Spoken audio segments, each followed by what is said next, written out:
Hi, I'm Emme. Welcome to my homestead. If your household's anything like mine, pasta is a mainstay. We eat lots of pasta here. Well, today I'll be showing you how to make it from scratch. And we'll be cooking it on my new wood cook stove, but you'll be able to do it on a different method if you like.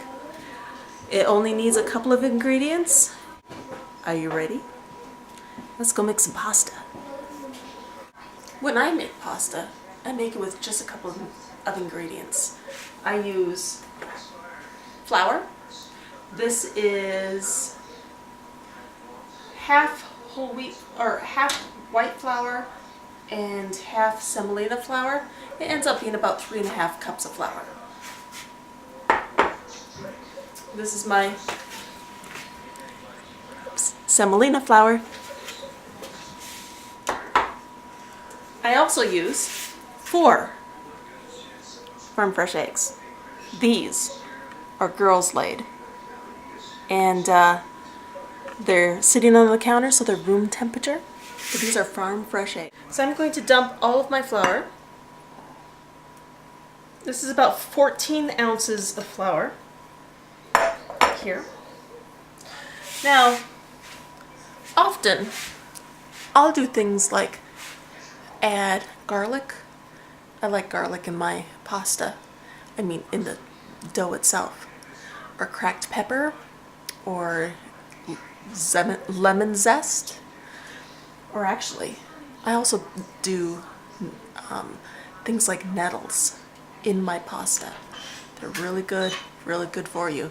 Just dry them up, powder them, and add them to the flour mix. Now I'm going to make a well in the center here, and then I'll add 4 eggs, one at a time.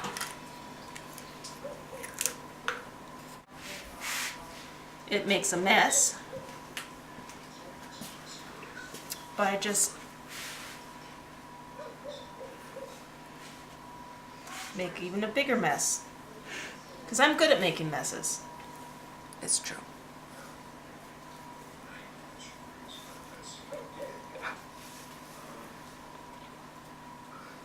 Flour. And I seem to have flour on my chin. I'm usually covered in flour, as my family.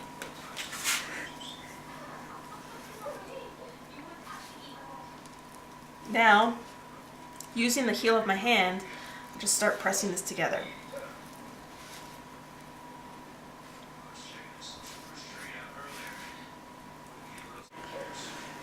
So you may wonder why, when I have a KitchenAid, why I choose to do things by hand. Why? I'm very lazy. I like to use my machines.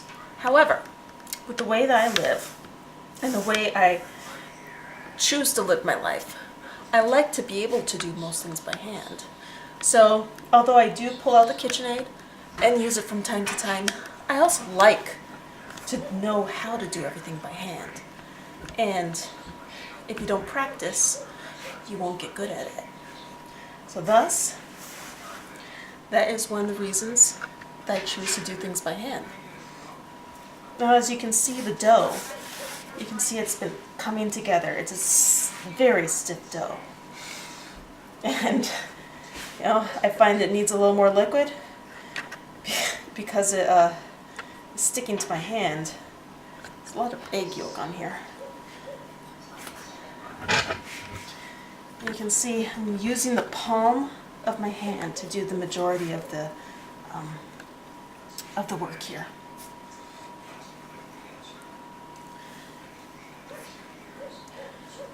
Sometimes, like right now for me, it's in the dead of winter. You may have to add just like a splash of water to this so it's easier to use. And I'll be doing that. And you should knead for about 3 minutes. So I have one of these. I find a invaluable tool for cutting dough. So I'm going to cut my dough into 4 equal pieces. And each of these pieces I'll flatten into a disc, and this will become, this is what I will use for my dough. One of the methods we're going to make our pasta dough is in one of these pasta makers. This is a hand pasta maker. All you do is strap it onto the counter, attach it to the counter. You have levers here from 0 to 9, so you can get as thick or thin as a pasta as you want. So we have a disc. We're going to put it through.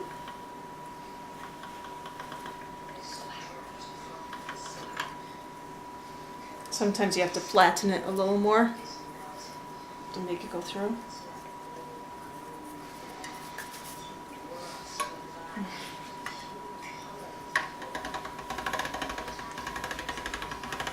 Look better? There we go. Okay, so it came through once. It's not exactly pretty, but we'll fold it over into thirds. So this is folded over into thirds. And then we'll push it through again on number 0 on the first. See? This time it's come together. We'll do it one more time on 0, and then we're going to move on. We're going to do it until 9. No. So this is in thirds. We're going to do it until 3. No. So here we go. We went through 0. It's a very thick one, thick pasta right now. We're going to go to about 7 or so.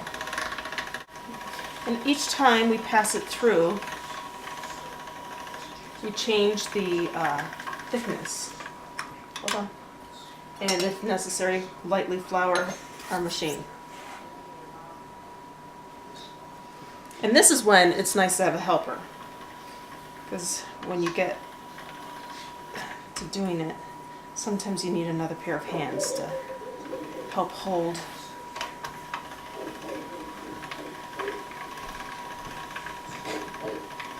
So this would be really good. It has garlic in it.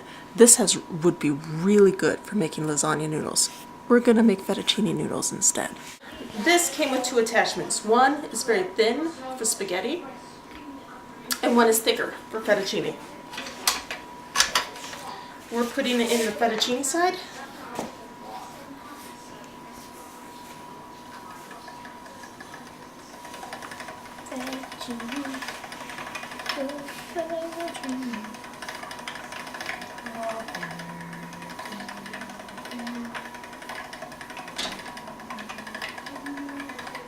There you go.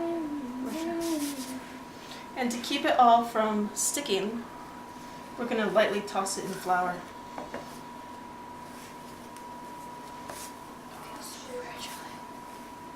Most of our pasta is now here on the counter.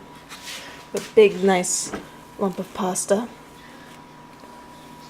This is going to be placed into a pot of boiling water, and we'll cook it until it floats to the top. It's about 3 to 4 minutes. So we have our pasta in water. It was boiling, it's not anymore. We have our pasta here. There's some kale in the back of our stove that we're cooking slowly.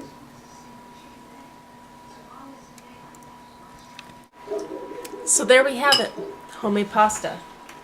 And once you get a chance to practice a little bit, go ahead and substitute your flours.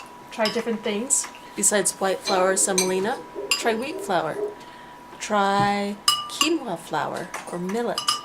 Try various flours. And if you're gluten-free or follow a paleo diet, this may be a good option for you as well.